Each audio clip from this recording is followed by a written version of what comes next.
भाइयों, आप सभी को मेरा नमस्कार।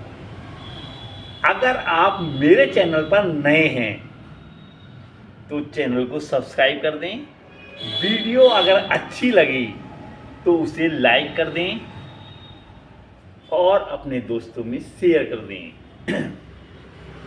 चलते हैं आज के टॉपिक की तरफ। आज का टॉपिक है झुकना सीखो, लचीले बनो, अहंकारी मत बनो।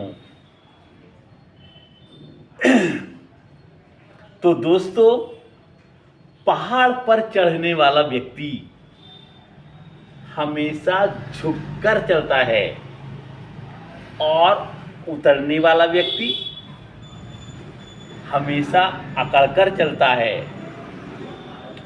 कोई अगर झुककर चल रहा है मतलब ऊंचाइयों पर जा रहा है, जी हां, और कोई अकड़कर चल रहा है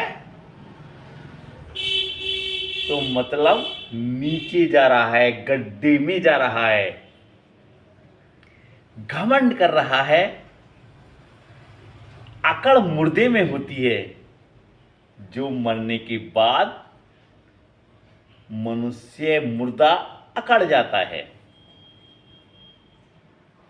मुर्दे को शमशान में जला दिया जाता है। मरने के बाद मुर्दे में अकड़ आती है।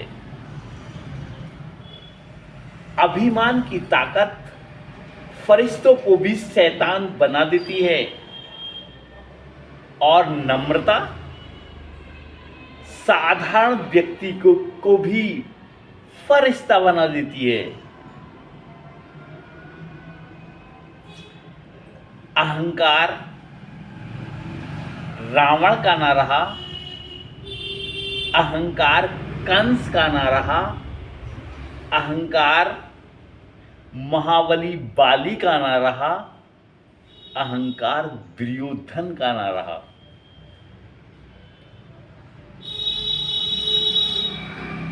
अहंकार मनुष्य के सर्वनाश का कारण बनता है।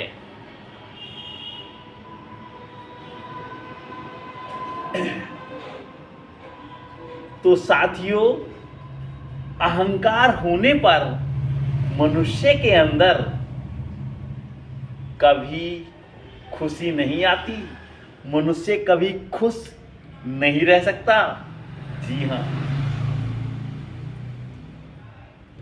इसलिए झुकना सीखें।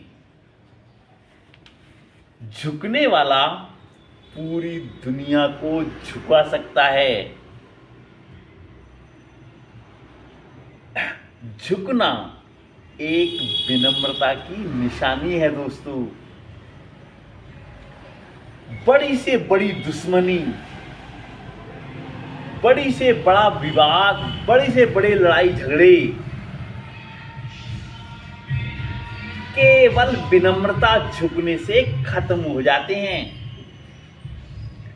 टूटे हुए रिश्ते भी बन जाते हैं।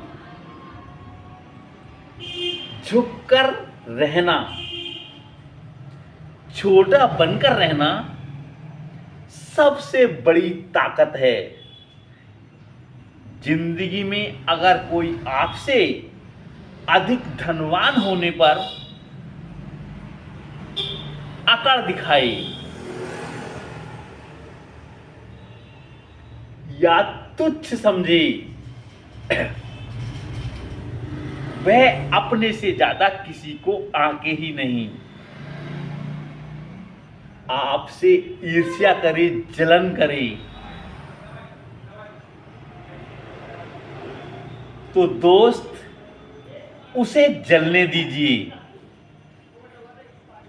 याद रखना, हमेशा जलने वाली चीज एक दिन जलकर राख हो जाती है। चाहे वह अहंकार हो, और चाहे वो वस्तु हो, और चाहे वो इंसान हो। जरूरी नहीं कि कुछ गलत करने से ही लोग दुश्मन बनते हैं,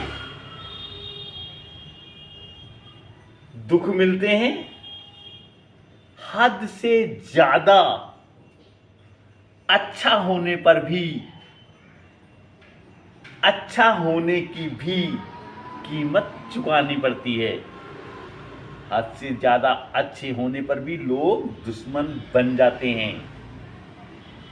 अगर आप गुणवान हैं, होनहार हैं, सबसे अच्छे हैं,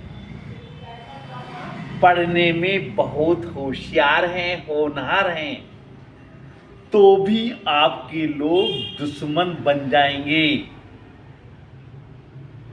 और आपको नीचे गिराने में किसी भी हद तक गिर जाते हैं। अच्छा होना, होशियार होना भी दुश्मनी का कारण बन जाता है। जरूरी नहीं हमारे बुरे कर्मों की वजह से ही दर्द सहने को मिले। हद से ज्यादा अच्छा होने की कीमत भी चुकानी पड़ती है। समय बड़ा बलवान है, सब समय का खेल है। जितनी भी प्लानिंग बना लो, होता वही है जो समय चाहता है। योग्यताएं कर्म से पैदा होती हैं, जन्म से हर व्यक्ति शून्य होता है। तो इसलिए मेरे दोस्तों, कभी किसी गरीब का दिल ना दुखाएं। रावण कितना शक्तिशाली था, कितना धनवान था। श्री राम ने उसे बहुत समझाया, लेकिन रावण के अहंकार ने उसको ही नहीं, उसके कुल का भी सर्वनाश कर दिया। महाबली बाली कितना ताकतवर था। जब वो किसी से युद्ध करता था तो लड़ने वाले की आधी शक्ति उसके अंदर आ जाती थी। बहुत बलशाली था। उसने अपनी शक्ति का दुरुपयोग किया। अपने छोटे भाई की पत्नी यानी सुग्रीव की पत्नी को ही अपनी पत्नी बना लिया। नतीजा क्या निकला? ताकत का दुरुपयोग, धन का दुरुपयोग हमेशा व्यक्ति को जहन्नुम में मिला देता है। श्री राम के हाथों मारा गया। इसी तरह दुर्योधन कुल में अकेला दुष्ट व्यक्ति, अधर्मी व्यक्ति पूरे कुल का नाश कर देता है, पूरे कुल का सर्वनाश कर देता है।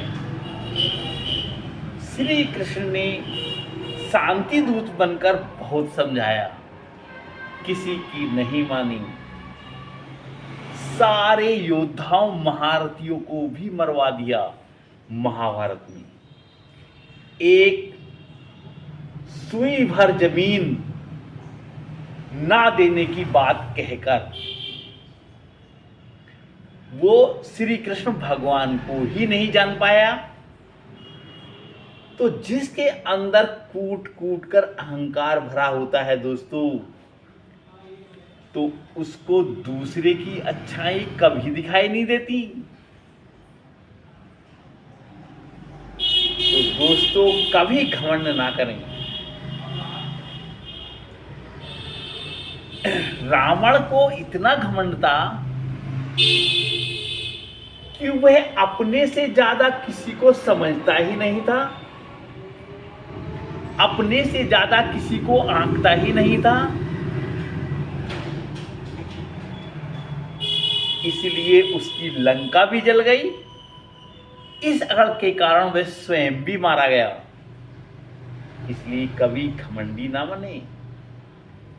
श्री हनुमान जी, अंगद जी कभी घमंडी नहीं थे, कभी रिजिड नहीं थे। उनके पास क्या ताकत कम थी? अथाह शक्ति का भंडार था। अपनी ताकत का एहसास होने के बाद भी वे कभी घमंडी नहीं थी। अपना काम निकालने के लिए कभी छोटे से मच्छर बन जाते थे और दुष्ट को सजा देने के लिए पहाड़ जैसा विकराल रूप कर लेती थी। तो दोस्तों, हमेशा मर्यादा में रहें, बड़ों का सम्मान करें, माता पिता की सेवा करें और माता पिता के कहे में चलें। जीवन बड़ी मुश्किल से मिलता है। 84 लाख योनियां भोगने के बाद तब जीवन मिलता है। इसलिए जब जीवन मिला है तो अच्छे कर्म करें, पाप कर्म ना करें। भगवान की भक्ति करें, भगवान का भजन करें, भगवान के श्री चरणों में रहें। तो दोस्तों, आज की वीडियो यहीं तक। कल मिलते हैं एक नई वीडियो के साथ। अगर मेरी वीडियो आपको अच्छी लगे तो उसको लाइक करना, चैनल को सब्सक्राइब करना मत भूलना। और अगर आप श्री राम श्री कृष्ण के भक्त हैं तो टिप्पणी में, कमेंट में श्री राम श्री कृष्ण जरूर लिखना। नमस्कार दोस्तों, कल मिलते हैं इसी समय इसी जगह। कल तक के लिए नमस्ते।